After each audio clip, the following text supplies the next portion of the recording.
Hey, so I went out and bought this fancy, expensive pizza oven, and it was a big investment, and I wasn't sure how I was going to feel about it, and the results are in. I really, really like it. Was it worth 1,000 Canadian dollars to buy this Breville Pizzaiolo electric indoor pizza oven? I don't know. That's up to you. Do you love pizza? Do you eat a lot of pizza? You have to decide where your priorities lie. But for me, I think it was pretty worth it. I'm really enjoying making pizza in this thing. With the cost of pizza these days and takeout, I figure I can pay this bad boy off in probably under a year, as long as we make pizza at home every time instead of ordering delivery. So I'll try and go over some of the features and talk about the pizza oven in general. And we're gonna make some pizzas, and we're also gonna roast some veggies because it can do that too. Some considerations before buying this pizza oven. Do you have space? This thing is pretty big. It's probably about 15 inches wide by about 14 inches deep, and it's heavy. So if you don't have the space for it, don't get it. Do you have an indoor space to actually make pizza? I do think that this really needs to be in a well-ventilated space.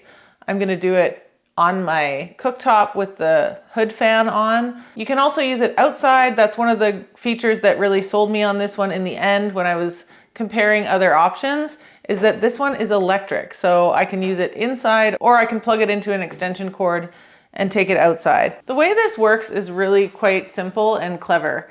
So when you look inside, you can see that it's actually just like a coil, an electric coil on the bottom.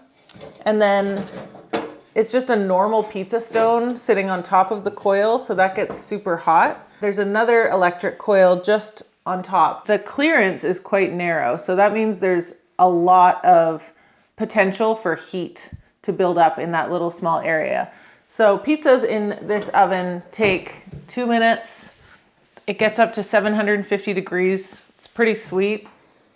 I only ever use the 2-minute timer, and I only ever use the wood-fired setting for pizza. I haven't played around with the other settings, but I've had this for a few months now, and I have probably cooked 35 pizzas on it altogether, and it's held up really, really well, and I hope that it continues to hold up through the years, because like I said many times already, it was an investment.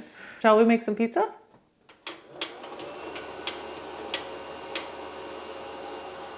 The pizza oven is heating up over on my stove area. It takes 20 minutes to heat up, so that's another bonus. It's pretty quick. I have my dough here. For the dough, I just used the Breville recipe. I've tried quite a few different recipes over the last few months, and they all kind of work great. I don't know. I don't really have a preference. So this is a super simple one. It's just flour, instant yeast, salt, water. Knead it in the stand mixer for a few minutes, and then just let it proof, divide up the dough, and you can stick it in the fridge for a few hours and then take it out an hour before you need it. I actually was running a bit late with this one, so I didn't end up putting it in the fridge. It's just been sitting here proofing in its little dough balls for the last 3 hours or so. And one batch makes 4 dough balls, and each dough ball is about 240 grams, so that's perfect for one pizza. I should say too, the pizza stone that's in the pizza oven is 12 inches, so you can't make huge pizzas in here. They're really more personal sized, so that's another thing to consider. In terms of toppings, I'm going to keep it really simple because this really isn't about pizza topping creativity. It's about the oven. So I have some tomato sauce. And this is the easiest and best pizza sauce ever. It's just a large can of good tomatoes. I'm using whole San Marzano tomatoes, 1 teaspoon of salt. I just blend that up with the immersion blender, and it's perfect. It's so tomatoey. No funny business, just straight tomatoes. And then we have some mozzarella, bocconcini here. I've got a few cherry tomatoes, some salami, and some fresh basil. I'm using semolina flour to roll it out. The coarse texture makes it easy to work with. I'm no pizza dough rolling or shaping expert, but I do find that the less you kind of handle it, the better, because you don't want the gluten to get too overworked. Otherwise, you'll never be able to stretch it out. So after watching many tutorials, I've come up with my favorite technique, which is basically to push around the edges first. And I'm purposely staying kind of away from the middle because that's going to get stretched after. And I kind of just push, push, push around the edges. And then once it's sort of big enough, I'll do the old back and forth technique. I'll use more flour if I need it. You don't want too much flour, but you definitely don't want it to stick. And then you can kind of do the steering wheel technique to stretch it out even more. And the other technique is to kind of go over your inverted hands and just gently stretch it that way. So this is like 10, 11 inches. It's a little bit thicker on the edges still, which is what we want. And it's nice and thin in the middle. Because this is only going in the oven for 2 minutes, it does need to be fairly thin so that the dough cooks through all the way. The oven came with this nice pizza peel. I've seen some complaints about it online, but it's been working great for me. Okay, the pizza oven just beeped, letting me know it's ready. So let's get this first one in. So I've dusted with some semolina, and I'm just gonna transfer this dough over. And at this point, you wanna make sure that it's moving really easily because I'm gonna launch it into the oven and it needs to slide off. When you're putting the toppings on, make sure you don't get any on the peel because then it would cause it to stick. I'm gonna use a good amount of sauce. Ooh, I have red onion too. I should cut some red onion. Okay, let's make this one a simple margarita style. Bit of cheese and some basil. Just sort of tear it on. Okay, now I'm going to swivel the camera around so that we can see this launch happen.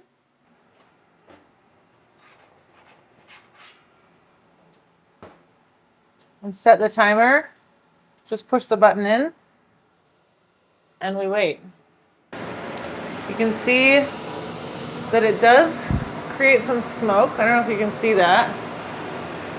But the fan is blasting, so it hasn't set off my fire alarm yet.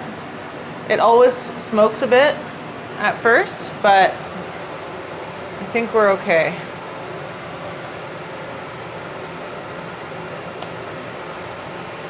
See how fast that's cooking? And after about a minute, I sometimes like to turn it a little bit. This barbecue flipper.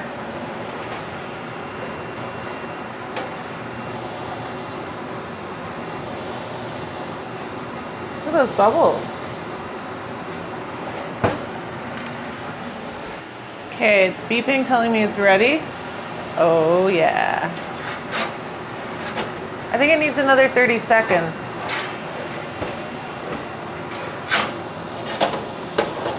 Look at that. Serious? First pizza. Looking good so far. I think I could even go a little darker in spots, but I'm pretty happy with that. All right, so I'm just gonna keep making pizzas for a bit here and we'll catch up after.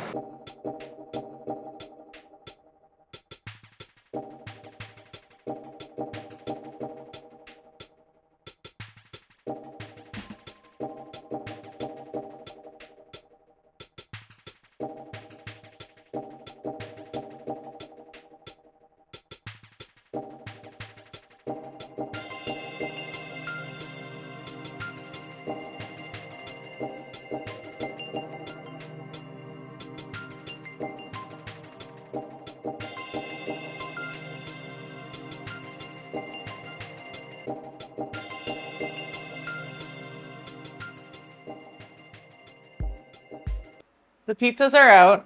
They look pretty incredible, if you ask me. Before I shut down the pizza oven, there's one more thing I want to do. The oven comes with this carbon steel pan that fits perfectly inside with a detachable handle, so you can hook it and shove the pan in and then unhook it, close the door. So I thought, it's a pretty hot oven. Roasting vegetables might be a bit of a stretch because they might burn before they're cooked through. But I thought if I slice them really thin, so I have this delicata squash and some zucchini sliced super thin. I'm just gonna dump them into this pan.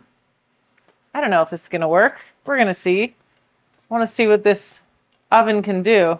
And there is a setting that says 350, so it's pretty low. I'm gonna toss these thinly sliced veggies with a bit of avocado oil. And I'm gonna use some of the essence that I mixed up in the last video to kind of season them up. And then I'm just gonna have to toss them a few times as they cook so that they all cook sort of semi-evenly. All right, I'm gonna fire this in. And while the veggies are cooking, I have to try one of these pizzas. I need a better angle on this.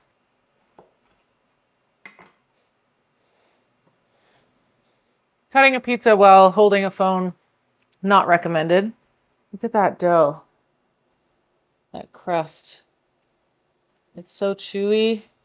Okay, I have to put the phone down so I can eat this pizza. Cheers. Mmm.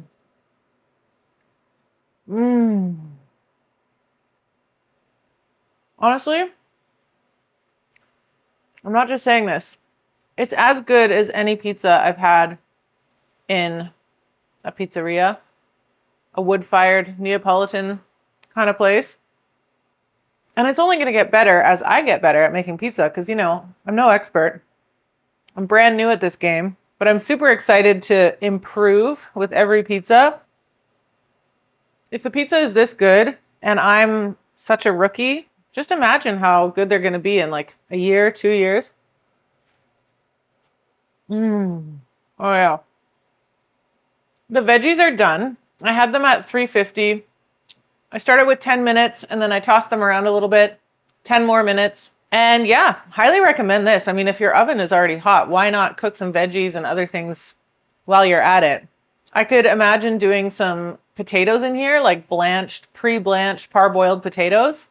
Chuck them in at the end to just get a little bit roasty and toasty to go with your pizza. It's just a nice little bonus to be able to do stuff other than pizza. If you are looking to invest in something like this, I can say with a fair bit of confidence at this point that I would recommend this Breville. I bought this pizza oven fully with my own money. I'm not sponsored at all, but I do have a Breville affiliate link. I'll put it down in the description, and it works for any Breville products because I'm generally a pretty big Breville fan. My microwave's a Breville as well. Not a purchase decision to rush into. Definitely, you know, look around, see what's out there, and don't invest unless you're really into making pizza. That's gonna wrap it up for today. I hope you enjoyed this episode. This pizza is delicious, so I'm very happy that I made this video because this is our dinner. If you're interested in seeing me make pizzas with some more unconventional ingredients, I'll link a video here. Check it out next. Thanks so much for joining me, and I'll see you next time.